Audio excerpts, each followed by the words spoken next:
यद्धितं तव भक्तानाम् अस्माकं नृहरे हरे तदाशु कार्यं कार्यज्ञ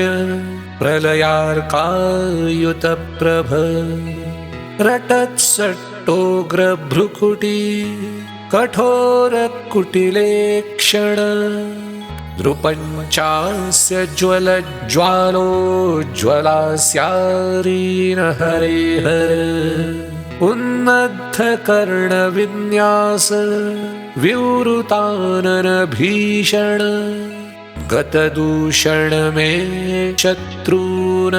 हरे नर हरे हर हरे शिखी शिखोद्भास्व दूरः क्रूरनखोत्कर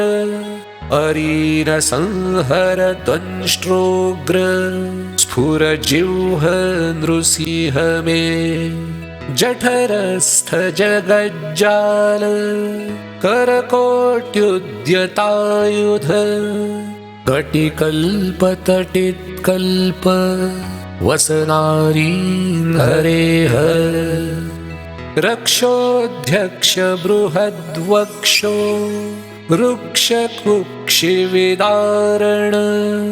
नरहर्यक्ष मे शत्रु पक्षकक्षं हरे दः विधिमारुत शर्वेन्द्र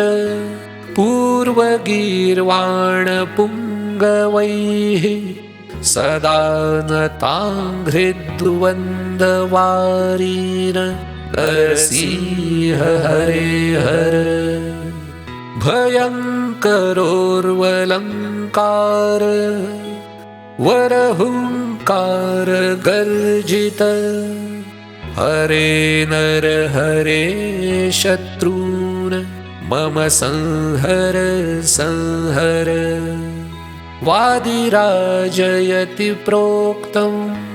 नरहर्यष्टकं नवं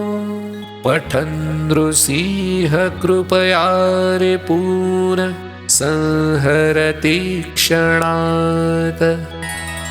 इति श्रीमद्वादिराजपूज्यचरणविरचितं